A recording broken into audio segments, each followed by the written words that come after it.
Hello and welcome to Reservoir Red Dogs, the Nottingham Forest podcast. You can tweet the show at RRD1865. Email us rrd1865@outlook.com. Thanks to everyone who's left an iTunes review or wherever you listen to your podcast. It helps other Forest fans find it. I'm Matt Ford. I'm joined as always by Paul McGregor. Hello, Paul. Hey, mate. How you doing? I'm all right. I'm good. The last time we recorded this, you and Lee Wood had just had breakfast baps. Oh, I had mushroom.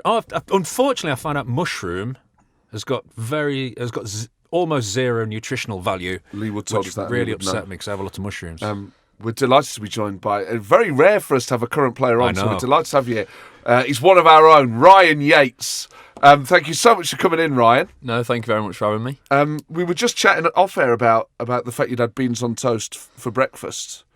Paul, you didn't think that was a sort of breakfast item? Well, he rectified it by saying he had a lie-in and it was about 10:30. So I think you could call beans on toast more of a brunch vibe. Cool. So what, are we talking Heinz beans? Yeah, we're talking ice beans, yeah. The 30% less salt and sugar. That's what I'm variety. talking about. Obviously, every little helps in that. Yeah. So you got them from Tesco.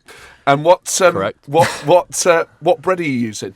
I think it was some of my girlfriend's rye bread. Oh, nice. Yeah, she tries to cut out a little bit of the gluten. I think it upsets her a little bit. So I've been on that Emotionally. Yeah. So you go bread, butter. No butter. No. No butter? No.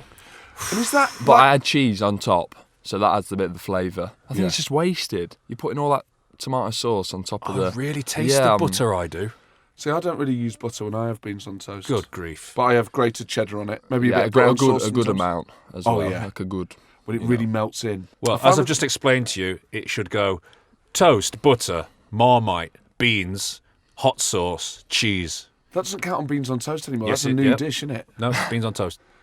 That's like saying I have cheese on toast. I order it from Domino's and have pepperoni on it. Well, it's technically cheese on toast. You invented a new thing. I mean, as a footballer, then, is that like a rare treat that you can have as a meal? And We used to live off it. No, I wouldn't say a treat, to be fair. A pizza would be more of a treat, I think, after a game if we'd won, played well, some pizza on the bus on the way back. Did they allow you pizza on the bus on the way back?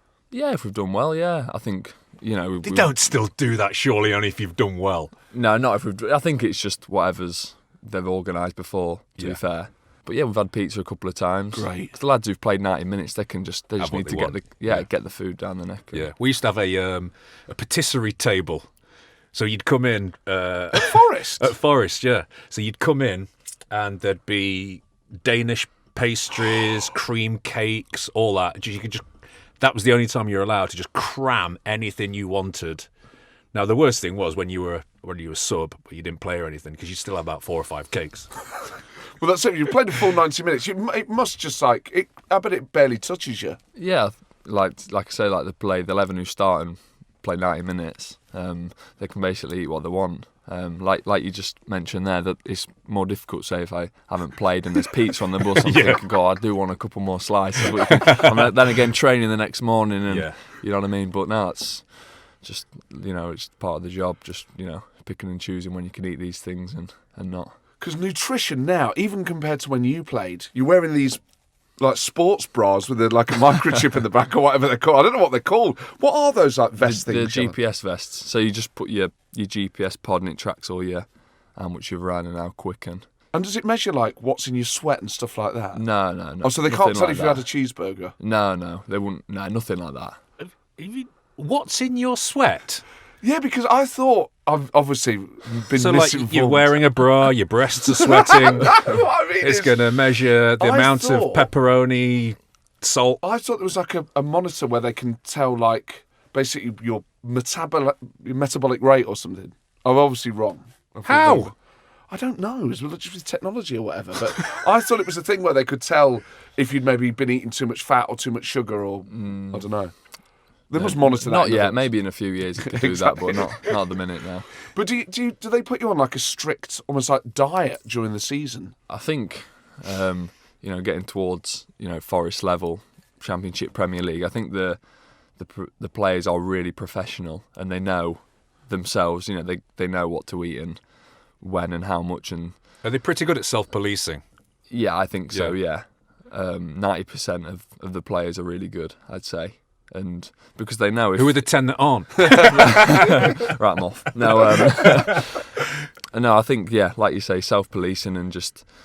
Because every small percentage can be the difference between winning and losing. Yeah. I can't really say the same for the lower leagues. Been there, done it, seen it. The difference is staggering, really, and how the lads prepare themselves for the games and stuff. Yeah. So what are they doing in the lower leagues then? I'm just say when I was my first loan at Barrow. Yeah. We had to we trained in Rochdale, and then on a Friday, and then we drive up to Barrow. Yeah. And most of us would stay in a hotel because no one really lives up there. No offence or anything, but there isn't much going on. But up there. why would you? I've been to Barrow. And we obviously had to. All the lads who stayed would all go out for a dinner, and we all went to an Italian. I'm thinking, yeah, I'll get my tomato pasta, chicken, nice and lean, plenty of carbohydrates, and then the lads are saying, yeah, I'll have a Peroni and a big pepperoni. I couldn't believe it. But then the next day, that it's like all or nothing. It's, do you know what I mean? They're absolutely on it, and it was just, I couldn't believe what I was seeing, to be honest. Wow. But they were playing well, and and then it just showed me sometimes I need to just relax, and it is just a game of football and everything. Yeah. But then the higher up, it's them small percentages, and Of course, yeah. yeah, it was a bit of a shock for me, to be fair. Wow, because back in your day, I mean, you were still fit and training and stuff, but people used to have, previous players who told us this, a McDonald's gold card where Forest players could just... It was a black card. A black card, sorry. And They've just released the gold card. That's right. And you could take it to McDonald's if you're a Forest player and just get free Mackie D's. Whatever you want, whenever. Isn't that incredible? I mean, they whipped it off us after about 2 months because we abused it hard. Yeah. All the lads were just... McDonald's opened next to the ground. Yeah, our digs was just down the road from Yeah. obviously the McDonald's, and I can't really remember too many of the lads sneaking off and going to McDonald's because I think it was the fear of if you got caught, Yeah. you'd be in and run in. And I know one lad got caught in his town in Nottingham with a pizza at a bus stop, and the fitness coach had him in doing runs, and that all kind of scared us, thinking, it must have been really embarrassing for him. And It was like Scott Brown, do you remember that? The Celtic captain, there's a picture of him out on the Raz in Edinburgh. So he'd gone out in Edinburgh, not Glasgow, and he'd sat down, propped himself up against a bin, bought a pizza and just rolled it into a wrap. Legend. Was just eating it. The most Scott Brown thing to do ever. I think it was the night before a game as well. You're like, what is Love him. going on? But yeah, getting caught with a pizza at a bus stop is like, it can't be. Rolled up as well. I mean, I bet you can't have doner kebabs or anything like that. nah, none of that stuff now. You probably wouldn't want that As long either. as you don't get caught, you'll be alright. But So you came to Forest so young. You must have been about 8 years old when you first started coming through. yeah, I think it was 8. They had the Grantham Development Centre. Yeah. And I just loved playing football, to be honest.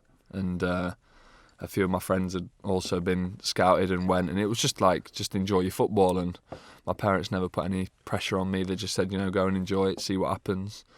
And then I did well, and after the 6-week trial, you come to the academy, and I remember the first day, I couldn't believe it, the big dome and Yes. the amazing pitches. It was like, I couldn't believe it. It was amazing. But then I didn't really think too much of it. And then we had a few trial games, did well, and then obviously started under 9s. And then the journey just went from there. Just enjoying it when I was younger, to be honest. It didn't really hit me till I was maybe 14, 15 that it could potentially, become a Did it not? become a career. Not really. I always thought, I could be a footballer, but you never, until you start seeing the first team and stuff, you're just enjoying your football. And just like I say, my parents didn't really put too much pressure on me, and they just wanted me to enjoy it for as long as I could. And then obviously the reality sets in, and you could get a scholarship and start getting paid money, and then it becomes a little bit more serious. But it was a big commitment for them, obviously, because I'm coming from Lincoln. They had to drive me maybe 3-4 times a week. So yeah, I owe a lot to them, to be honest. At that age as well. So how do you balance it at that age with school? Yeah, it was tough. Sometimes I'd be doing my homework in the car. My mum was really, making sure I did my education properly and all that sort of stuff. So How did you do? Yeah, I did in school. Yeah, I did okay. Yeah, pretty steady. I passed most of my classes and stuff like that. But football was just the absolute number one for me. Right. Everything was just, you know what I mean, making sure I did everything right, and I never wanted to miss a training session, and so that was probably my motivation to do well. So then I wouldn't be left behind, and then I could keep going to the training sessions because I just loved it so much. But just the workload you're taking on as basically a kid is to be going to Nottingham from Lincoln 3 or 4 times a week and trying to do your GCSEs. Yeah, I think just because I enjoyed it so much. The stress of it. I mean, like I found GCSE stressful, and I wasn't playing for Forest on top of that. It's remarkable how you handled it. Yeah, just like I say, just because I enjoyed it.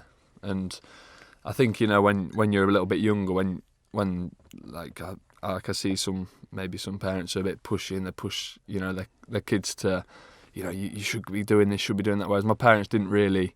They just let me do. If I didn't want to go to training, they'd just be like, okay, yeah, no problem. But I think that's what kind of given me that inner drive, because it was always me who wanted to go training. Yes. And can you take me to Forest? Can I?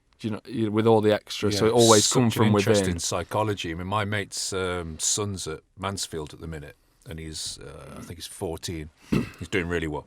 It's the absolute opposite in terms of psychology. Like his dad's on his case. He's like, you need to want this, you need to, and so on and so forth. And it's great because it does push him. He does really well. But it's horses for courses. I didn't think for a second someone like yourself might be able to break through. Just going, yeah, it's.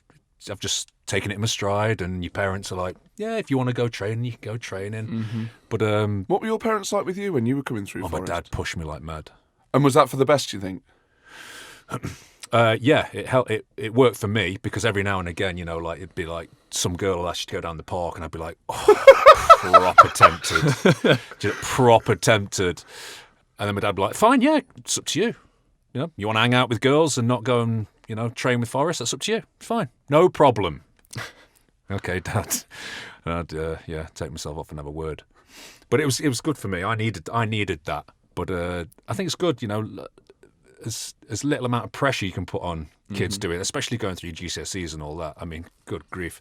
The alternative is to do what I did and sign, knowing you're going to play professional football at the age of 14, sign, and then just tossing your GCSEs out the window. It just wasn't bothered at all. But you haven't needed them, have you? That's the thing. Massive regret of mine. Really? Yeah, not studying properly at school. But you're clever. You've educated yourself after football. Afterwards, yeah. But I mean, I needed to. I'd not properly, didn't pick up a book until I was like 22. I mean, it probably is different now. You probably wouldn't be able to get away with just not doing them or whatever. You'd have to. No, they were hot on your case, especially coming in as after we'd done our GCSEs and stuff. Everyone had to do like their Sport B Tech course. Yeah. And we had a guy called Sean England, and he was really. He was brilliant with us, really. He gave us that good balance, but he was, quite. You knew if you didn't do your work to the standard that he thought you were capable of, he'd have you back in, and then that'd affect your football. So you know what I mean? They were really quite good at Forest. Are you interested in any kind of further education with the club? Doing any extra bits, or is it just all football focused now? It is, to be honest, Yeah. for me personally. I know one of my friends who's with me through the academies now at Port Vale. He's doing like a university degree. But I'm to be honest, I'm not. I just love football. In my spare time, I watch football. Good man. I just love it. So I'm at the minute, I'm only 22, so I'm not really looking at anything like that yet. Maybe when I get a bit older, but for now, I'm just gonna, just enjoy it. Yeah. Your school must be so proud of you. Do you ever go back and talk to current pupils and stuff like that? The first time I did, I went back in the summer, and they've got like a 3G pitch. At my school, and one of my teachers is a Forest fan actually. Great. And I did a few bits with the kids and stuff. They loved it, which is always really nice.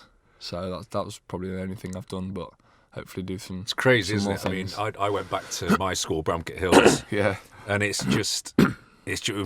was unbelievable going back. Like when you see. You don't think about things like this as a player, but when you go back and you see 11, 12, 13-year-old kids, the way they look at you because you play for Forest or have played is you go, oh, right, okay. This is one of the main reasons why I do this. This is incredible. It was lovely going back to the school and just having kids, and you're going, I was there. That was me just there, and you see them all scruffing about. It's great. I mean, as a kid, meeting a footballer is just the coolest thing that can happen to you. Especially when going to your school. I mean, it's more common these days, but it wasn't when I was. We didn't get anyone coming to our school other than the police.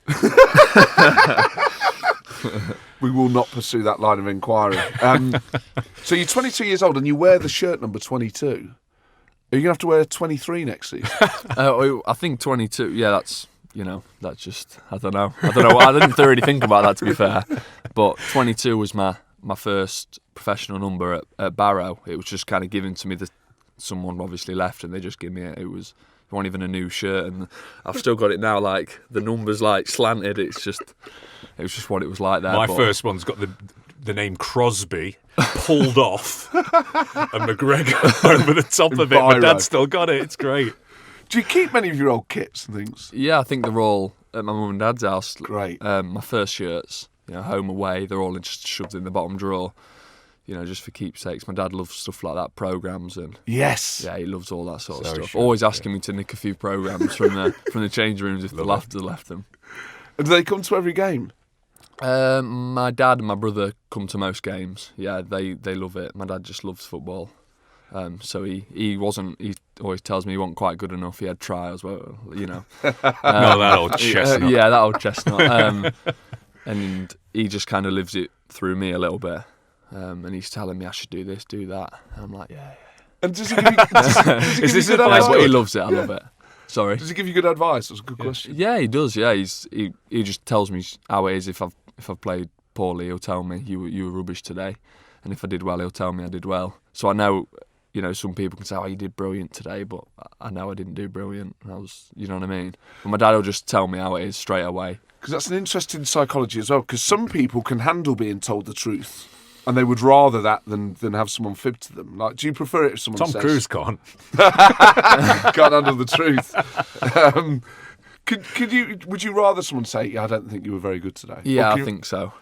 Yeah. Now I've got a little bit older. I used to read everything, all the reviews, everything that everyone's saying. But now I think I just look back at it myself and just think, as long as myself, did I play well? Did I not? What do I need to improve on? And I think that's the main thing. Well, that's tough sometimes, isn't it? When you know you've had a good game, you think you've had a good game, and the manager hasn't seen it. He's like, you've not done this today, you've not done that today, and you just think, yeah, you weren't paying that much attention to me. So I've had a really good game, and I know I have. I know I've put in the graft. I got past my fullback 4 or 5 times. I set up that goal. I was grafting back. There's a few times I had that where I just thought, okay. But would you ever say it? Would you say, actually, I think I had a good game? Yeah, I would. Make the case. I would. Would you do that with Sabri Lamucci? Does he ever say, Ryan, what were you doing? Not really, to be honest. He doesn't speak too much after the games, win or loss. To be honest, I think in yourself, and the players talk as well. Do you know what I mean? And then you'll obviously know the next week if you're in the team or not. So. And when you're reading reviews or articles by journalists and things like that, would you ever dare search for your own name on social media? Oh yeah, I've done it plenty of times when I was younger. I think I just get drawn into that. Yes. I don't know, but I think it's now. I'd probably say a year ago. I kind of just thought, you know what, I should know him myself. Do you know what I mean? But when you're young, you want to, and everything. I broke into the team, scored a goal, did really well. It's amazing when it's good, but then all the good you have, it's going to be bad as well.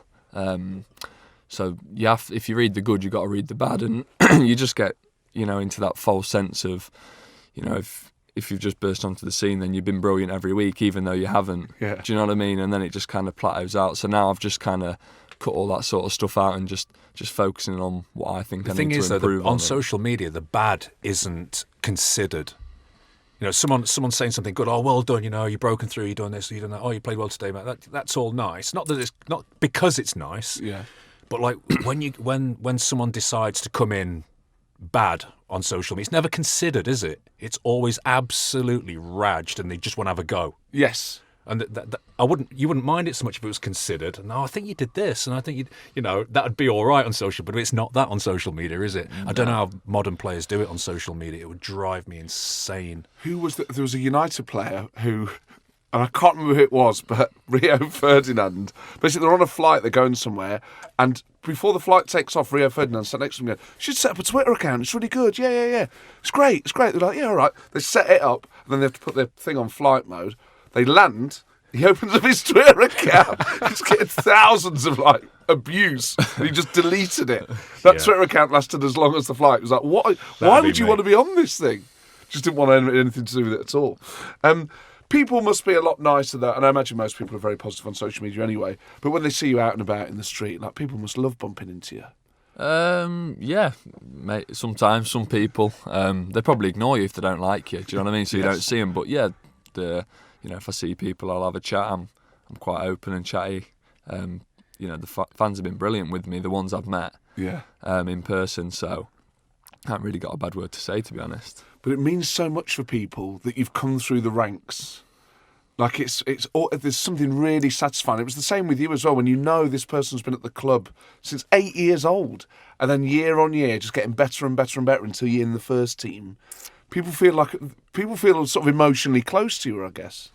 Yeah, you could say that. Yeah, I've just kind of taken it year by year, week by week. I'm just, when we're back in training this week, I just want to improve. I feel like there's so much more to come.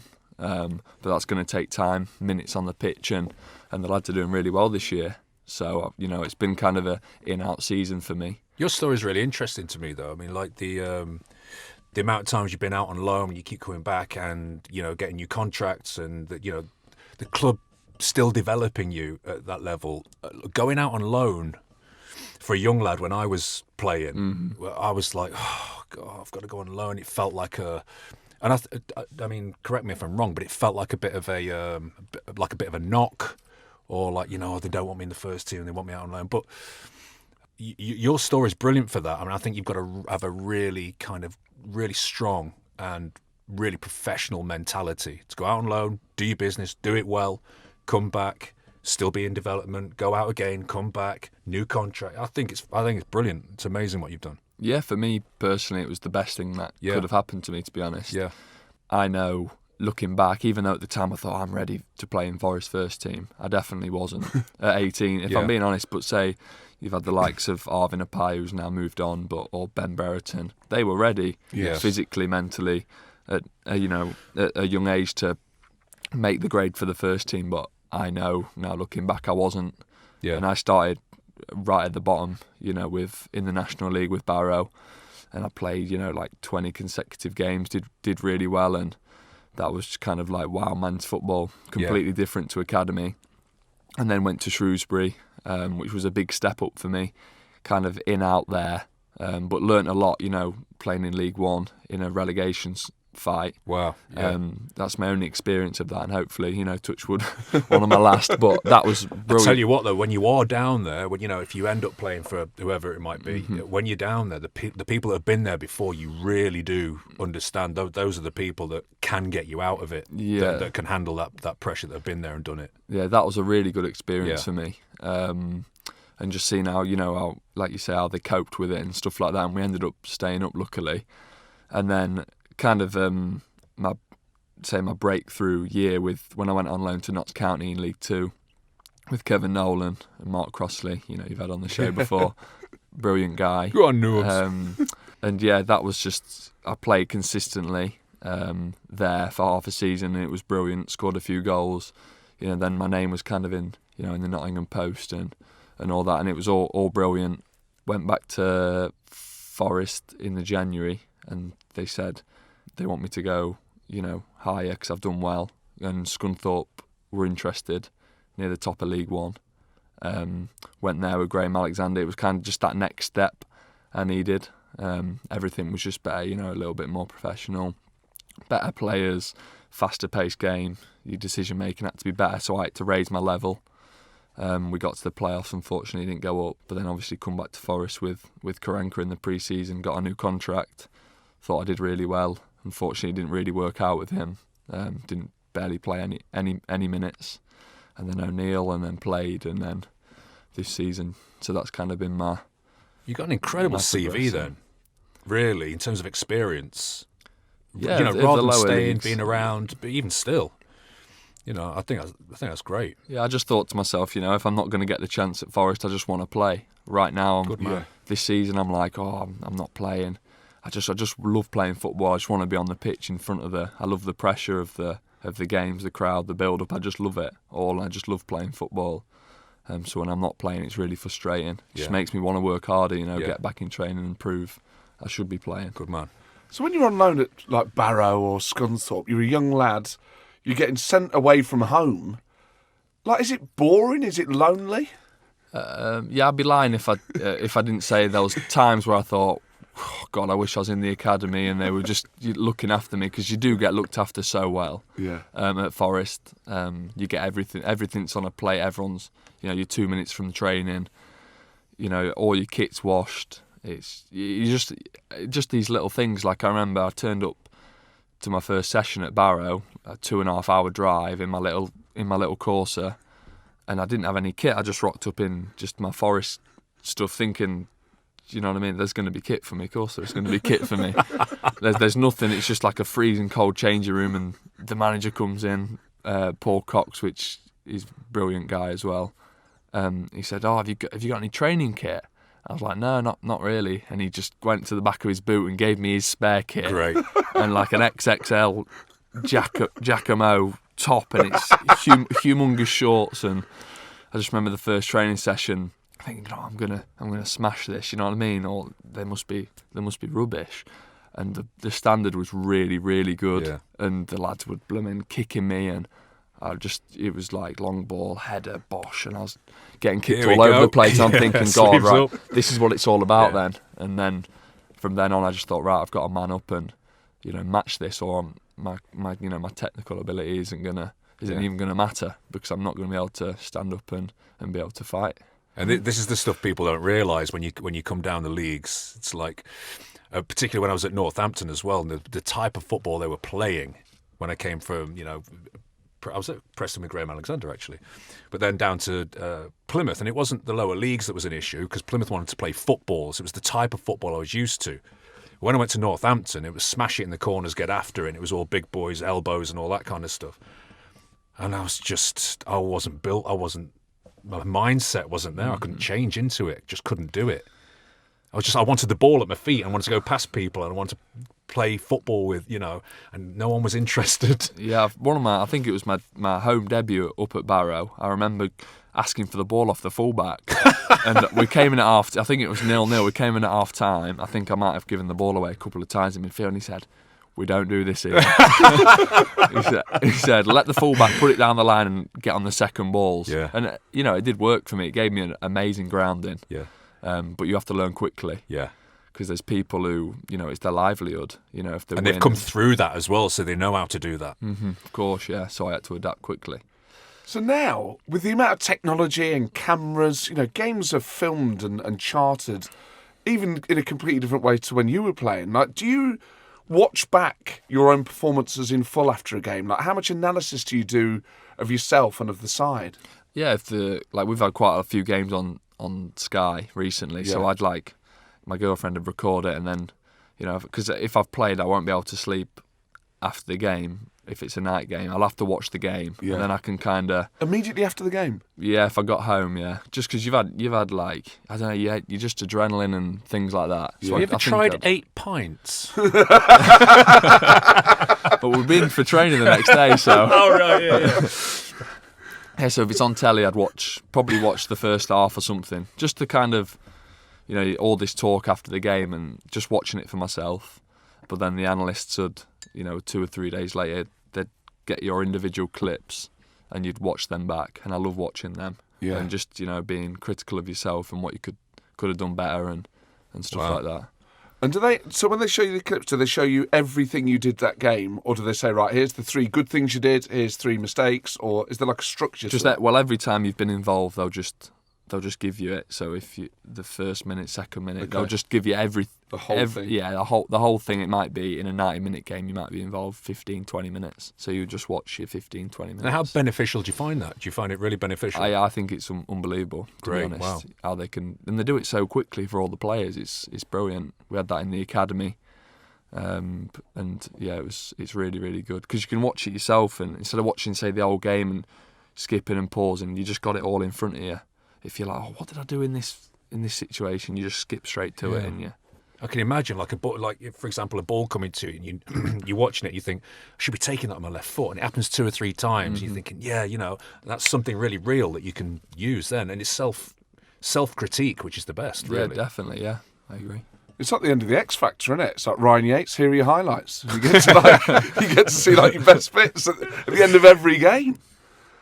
I mean, do they? Sometimes when you see them, I mean, you probably can't tell us in great detail because it'd be giving away the game plan. But they've got like an iPad on the touchline or like a flip chart, and when someone's coming on and they're giving sort of instructions at the side about like changing formation and stuff like that. Is that always easy to understand? Is it always clear? I've had sometimes I've had that much information. I'm just like, you forget all of it. I think it's usually set pieces, who you're marking from set piece, what you're doing from set pieces. But I think just 2 or 3 things you'll remember it. But if you start having 5, 6, 7 things you've got to remember, you just end up forgetting all of it. But on the pitch, things change. Of course. If you need to be on the front post, but the goalkeeper's telling you for whatever reason they've got an outswinger taking the corner or whatever, he doesn't want you on the front post. He wants you marking or. Okay, so you shift. They score a goal from the front post. Exactly. What happens? But then you get absolutely hammered. You know what I mean? By the management. Yeah. But as long as you come back in the dressing room, they haven't scored. It doesn't really matter. Well, he told me straight away. Do you ever do that thing where you have to like cover your mouth with your hands? Sometimes I see footballers doing this when they're chatting. They'll cover their mouth with their hands so that like the TV cameras can't see it. Yeah, not me, to be honest. I think that's more for the high profile players. You know what I mean? Yeah. And when a sub comes on, and this is to both of you really, it's not a trend, Matt. No, but I know, but I just wanted to because it can't always be like illicit stuff. It's probably just like, oh, what are you doing later? Do you fancy some beans on toast? Yeah, I'll cook it. Yeah. But when sometimes the sub will come on and then they'll give instructions to the rest of the team, and someone will drop back or tuck in or whatever. Does everyone understand what's happening at that point? Do they go, oh, right, well, Tyler's come on, so we're all going to have to sort of shift around? Or will they just give instructions to the players that need to hear it? Usually it'll be say if it's you're changing formation in midfield, you're going from 3 in the middle to 2 and an extra striker. Yeah. The midfielders will just go and they'll just say, Watto, we're going to a 2 now and Tyler's going up front. So it's quite easy. Because I always think, if you've got to tell 11 people what to do on a massive football pitch, who's in charge going, right, pass it on? It's like Chinese whispers. Going, right, I'm going to tell you what to do. You've got to tell him. You're like, it must be a nightmare sometimes. You have had a week's worth of training previously. A good point. Yeah, so you all kind of know what to do. We're going to play a game of word association. So I'm going to give you some of your of course we are. Colleagues' names and just say the first word that comes to mind. Okay. We can bleep stuff out. Turn that one off. Matty Cash. Hair. Joe Worrell. Header. So just on Matty Cash's hair, do you think he's got good hair? Yeah, he's got good hair, yeah. Yeah. He's always having his hair cut.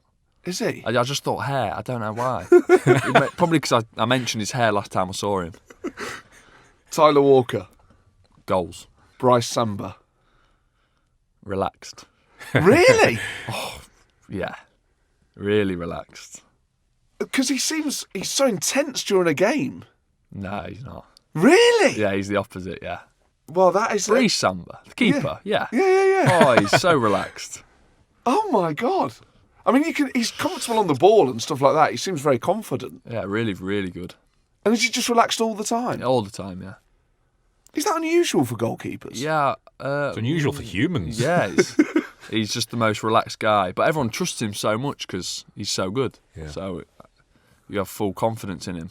Do you know what I mean? It's amazing. He's great, I think. Nothing like having a keeper that you've got full confidence in. That double save, is it against Leeds or West Brom where he sort of saves it on the line and then it's hurtling back up into the air and he manages to keep it out? That was a Leeds game, incredible. wasn't it? Thiago Silva. Tricks. With the ball or sort of magic? With the ball. Joe Lolly. Dribbling. Again, we presume with the ball. Michael Dawson. Leader. Oh, what a great... You'll love that. Oh, man. You'll love that. Lewis Graben. Tap-ins. But that's as a result of the great service that he gets from such an accomplished midfield. João Carvalho. Silky. Sammy Amiobi. Legs. Ben Watson. Passing. Or diags. He's a phenomenal passer of a ball. Yeah, the best. One of the best I've seen. Brennan Johnson. Goals. Sabri Lamucci. Composure. He does seem so cool. I don't know if it's just the French thing, but like his personality, he interviews so well. I've never seen him on telly and not come away thinking he's an incredible bloke. Like, what's he like with you one-on-one? He is what you see. I think he's just honest. Like he's not any different to. He's just always the same. He never gets too high, too low. He's really good. He seems. I mean, what do you make of him? Because you're like a great student of these phenomenal managers. Yeah, I'd have loved to have played underneath him. I had managers that would scream and shout, and personally, I think the younger players, the more modern players in my generation, were really moving away from that. It's just anyone screaming and shouting at me. I don't respond to it well. It doesn't raise your game at all. No, not at all. Not at all. My dad would give me a right telling off. But I know that he wouldn't be screaming and shouting at the same time. It'd be, forceful, but anybody throwing things or screaming and shouting and effing and blinding at you and in your face like this, just like, move, mate. Like, I'm not having it. But managers that were really considered, Nigel Pearson was amazing with it. I love my time under Nigel Pearson and Moyes as well, to be fair. Very considered. Just if you're doing something wrong, just be honest up front. Speak to you about it, get it done. Let's change it. Somebody just throwing stuff at your head. Not interested. I mean, do players still get shouted at anymore? Is that part of football that's kind of gone now? It really depends, as you could imagine. With say last year with Roy Keane, he could tell a few people, But some people need that, and some people, you know what I mean, need an arm around them. Then that's part of being a manager. The best yes. Managers are the best at that sort of thing. And do you think if you've got a manager who's calm, who isn't able, well, not saying he's not able, but I'm sure he's able to give somebody a rollicking. But do you think noticing who those players are that need a rocket and who doesn't is key to being a good manager? Or do you think you can, do you think if your thing is to not give anybody a right old rollicking in front of everybody, do you think sometimes they need to? Yeah, maybe. But then you've also got your assistant manager as well, who can be really, really good at that. So you need a pit bull as number two. Yeah, maybe. Yeah. Okay. That usually, you wouldn't have two of the same. No. I'm not really sure, to be honest, but that's kind of how it's been since I've been playing. So we've got some questions about your teammates. Who's the best dressed? The best dressed? Yeah. In my opinion. Yeah. Because my opinion will be Johan Ben Lewin. Yeah. He wears some outrageous outfits. What sort of stuff? I don't know. Just what label's he into? His sort of French vibe. Say no more. Best dressed could be, I don't know, like Ben Watson, Dawson. They're smart. Matty Cash comes in reasonably smart sometimes. Joe Worrell, quite smart. Okay. But they're completely different to some of the lads, like Nuno da Costa as well. Some of his trainers and questionable. Rogue. Because you were probably the most outrageous dresser when you were they at Forest. thought I was balmy. They all thought I was balmy. What sort of stuff were you turning up wearing then? I did an interview for the Athletic recently, and I was like, there was a period where I was mad into the Manics, and I was wearing skinny white spray-on jeans. No one was wearing skinny jeans back in the day. I had to stop myself from wearing eyeliner. How do you think Stuart Pearce would have reacted if you'd have turned up wearing eyeliner? I think he'd have been all right with it, because all the bands he's into. He's into punk, isn't he? So it kind of goes with the territory. But I was one of the first lot to be like wearing Stoney and all that kind of stuff, Stone Island CP, and when Oasis hit, And it was all got dead laddie and all lads like, what's that? What's, you know, big rubberized Stone Island, like electric blue, like Big Mac, and all lads caning it. And then I was always that guy that 4 months later everyone was like, where'd you get that from? You remember that jacket I was caning the other week? So I was that guy. But, you were ahead of the my curve. God, I permanently got stick. And then when I got into Vivian Westwood stuff, because I knew all the Westwood crew.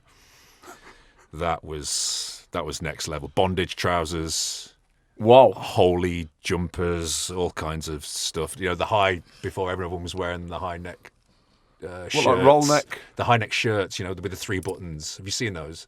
Big fat ties and crazy suits. Oh, all that stuff. I always thought that looked a bit weird. Yeah, I rocked it. Though. Okay, I rocked well, it you'd all. have looked cool then. Who's your funniest teammate? The funniest teammate is probably Michael Hoffer. He's just bonkers. What sort of bonkers? Just bonkers. looks to the camera. Yeah. But is he like practical jokes, that sort of thing? Pranks? No, not really. He just gives up a positive vibe all the time, and he's always giddy and not. The kitman's more of a practical joker. Yeah. The new kitman, James, but as one of the players, just Heffley, just always messing about, and yeah. And do you still play Murder in the Dark? Is that still a thing that gets played at Forest? No. Have you heard about it? I think I kind of guess what you're on about. I think. It's an unwritten kind of school, isn't it? Yeah, I mean, because it seems It's like generations. Eyes Wide Shut. There's like a little secretive club down the bottom.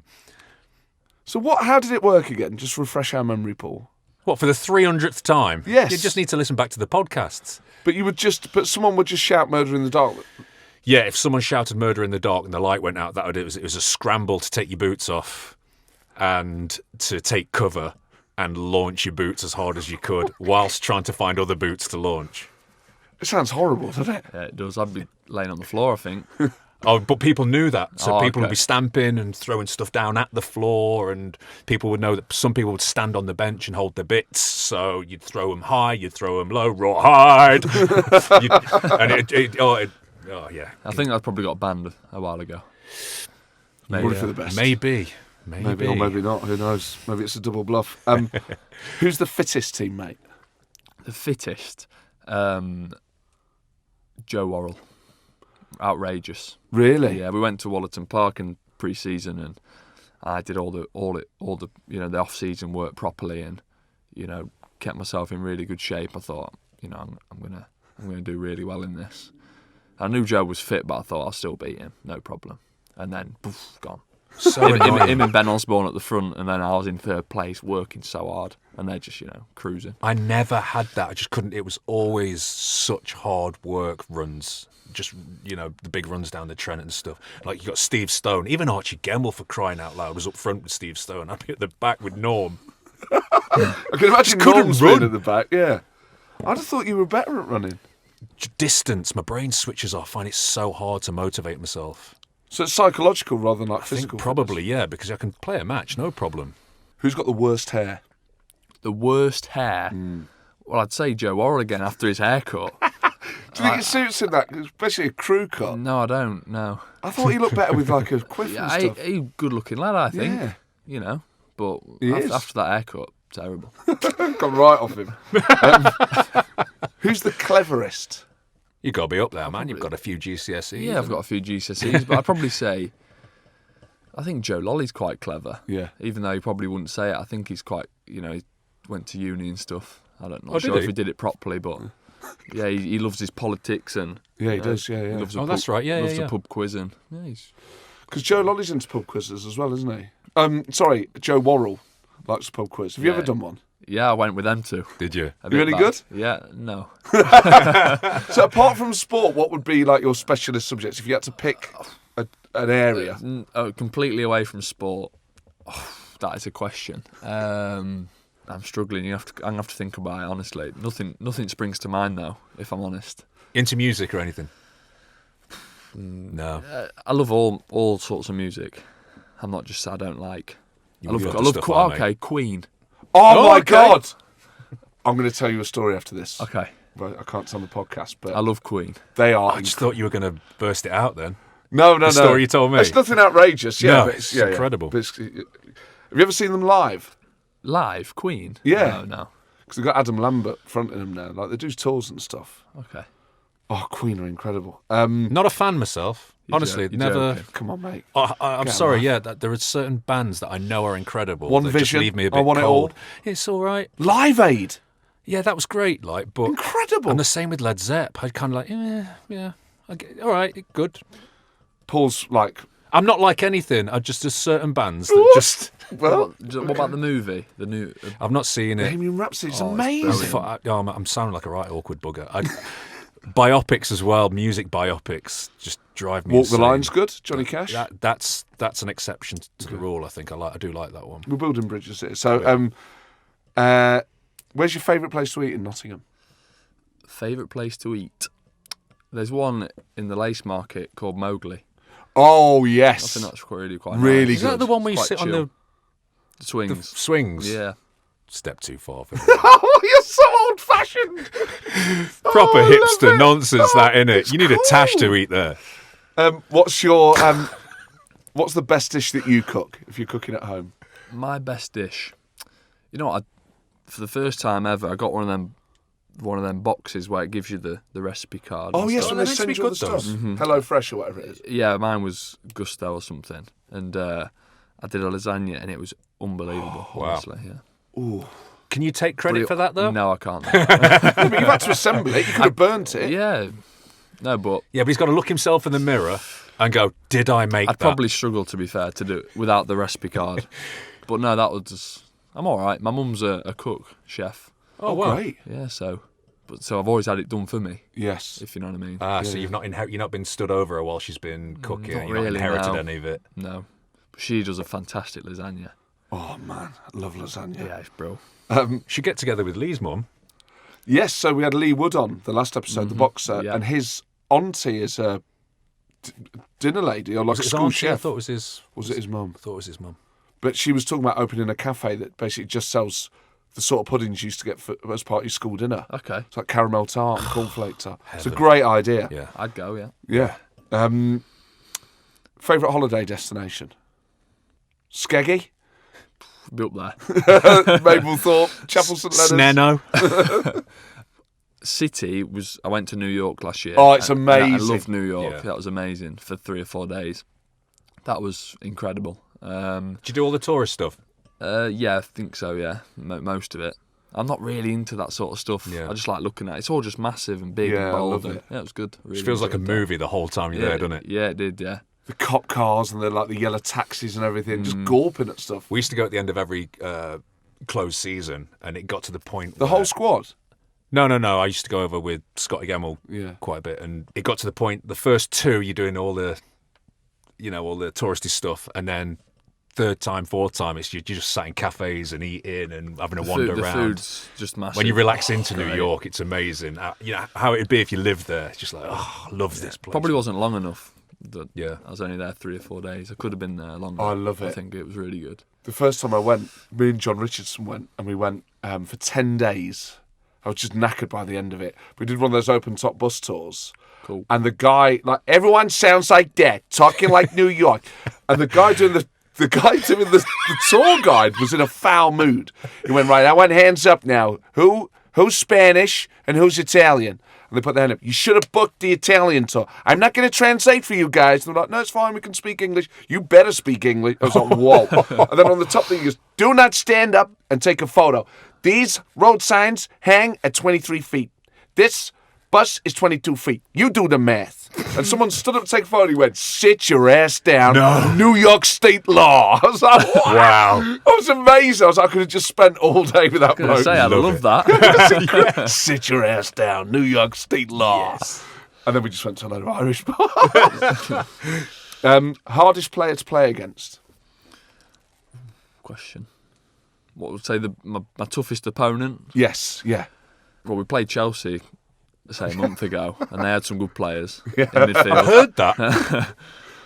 Kovacic, he Yeah, was well, he was yeah. good. I thought, I'd get into him a little bit. What do you reckon to the new wonder kid?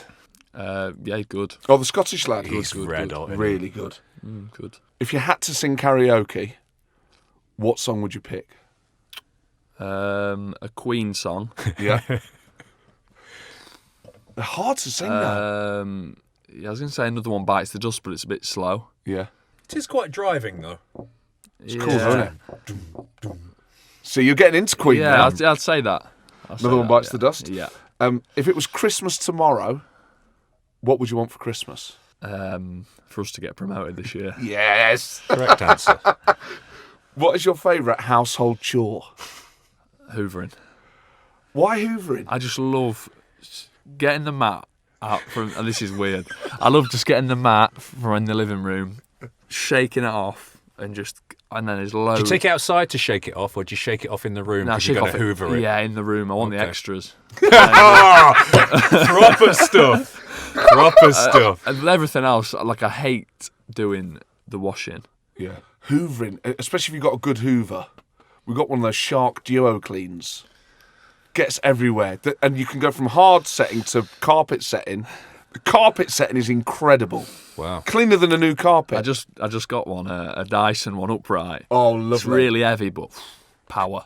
Does some damage, doesn't it? Yeah, honestly. How do you feel about those ones that hoover themselves, just go around the house? We've got one of them downstairs. Have you? My brother told me I have to get one, But doesn't that take away your pleasure?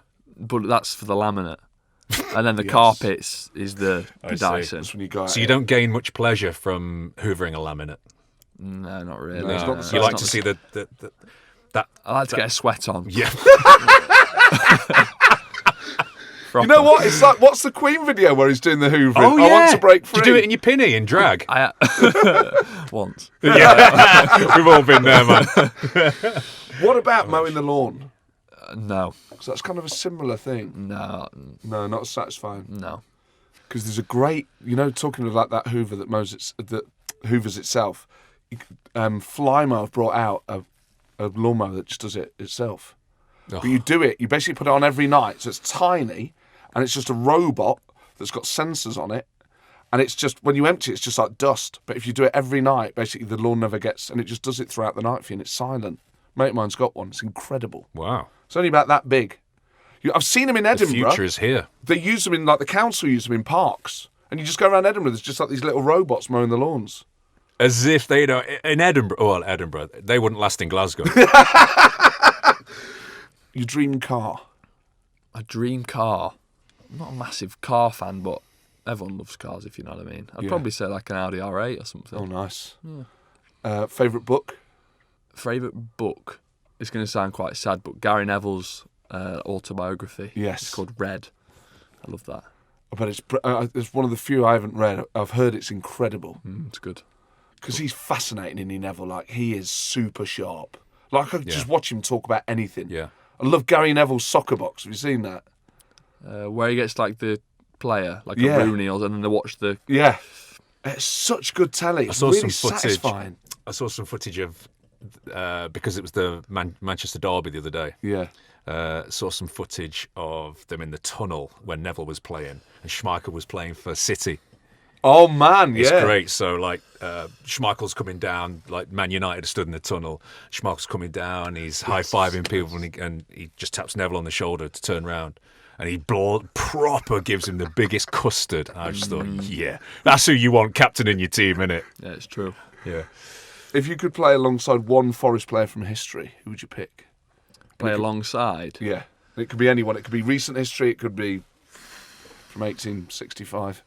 Recent, I'd have loved to have played next to Chris Cohen. Yes. I'd have loved, like, he's my hero at Forest. Like, I just love everything he was about when he was a player. So I have to say Chris Cohen. That's a great answer. If you could play alongside a current Forest player, who would you pick? Or a player that's played for Forest since you left? Van Hooijdonk, you two up front? You're going to have to get back to me on that. Well, I think you're going to have to get back to me because There's Norm calling me, look. Mark Crossley's drinking. Aren't you two doing some charity thing together soon, you two? That's not that. Who's doing what? It's What is it? Chet's, actually. Oh, yes. So it's a bike ride for... you see, Norm won't get off the phone now. I'm trying to show you what it is. Here you go. Yeah, Nottingham. So Chet's and my mate Anton set it all up. It's for prostate cancer, Prostate UK. It's from the City Ground all the way to Amsterdam. It's a bike ride. And I'm sure can we tweet something about it? Yeah, of course. Yeah. So we'll tweet it, and you just go on it. It's just fundraising. So people can donate, can they? And people can donate to it, yeah. So little plug for that there. But Chet's is doing it, so you get to ride all that way with a legend. A gorgeous legend. He's so good looking. Who's the best looking teammate, do you think? Apart from myself. You've already expressed admiration, physical admiration for one of them, haven't you? Joe Worrell, I suppose. Yeah. Because of his hair. When his blonde mop goes back, yeah. Yeah. Michael Dawson's pretty good looking. Oh, you know he's good looking. Honestly, John Bostock is good looking. Yes, he is. Yeah. Good looking lad, yeah. If you weren't a footballer, what would you have done? I would have been a joiner with my dad, probably. He fits windows, doors, and I'd probably be doing that, if I'm honest. I mean, your family just must be so proud already. And imagine what you're going to achieve. You know, you're still really at the start of your career. Imagine what the years ahead. It must be amazing for them. Yeah, they love it. They're quite, like I say, they're quite chilled out about it. As long as I'm happy, I could be fitting windows with my dad and my mum would still be proud and really happy of me and my brother. It's so cool that you've got that grounding from your family. Yeah, they really do keep me quite grounded, to be fair. Oh, man. Well, good luck for the future. Obviously, we want you to stay at Forest and get us into the Premier League and then win cups and trophies. And imagine playing at Wembley for Forest, winning the European Cup. You must have thought about that. Are you thinking about going, if they got up? You know, obviously there's the party tagline of it's one game at a time, etc. But it's got to be the dream, right? You know, Yeah, going of to course it Anfield, is. going to Old Trafford. Yeah, that's the dream. Yeah. If let's say you're in an FA Cup final or a Champions League final, something, it goes to penalties, would you take one? Yeah. Yeah, good man. Oh, man, I love the certainty of it. I was always first hand up as well. I'll take first penalty. I think because I could, it's a lottery, isn't it? You know what I mean? A penalty, everyone could miss a penalty, but I think I could, if I did miss, then I could take it. You know what I mean? I think I could live with myself. Yeah, I couldn't live with myself if I didn't say I'd take one. But it's a no lose situation for me because the gaffer says who wants to take one. You go, I'll take one straight away. So straight away, whether you score or you don't, you're that guy. Yeah, I'll do that. I'll step up for everyone. And if it goes in, you're done. If it doesn't, you've got to live with that. But at the same time, everyone's going, do you know what, though? He put his hand up. That was my thinking. That's great thinking. Ryan, it's been such a pleasure having you Legend, here. mate. Thank you very much. Thank for you having so me. much. Cheers. Nice one. And we'll have a lasagna together sometime while listening to Queen Oh, bro. in an Audi. Just get it all lumped in together. Ryan, it's been a real pleasure. Thank you so cheers, much. mate. Nice one. Thank you. Don't forget, you can tweet the show at RRD1865. Email us rrd1865@outlook.com. Tell all your friends about it. Leave a review on iTunes. We'll see you soon. You Reds.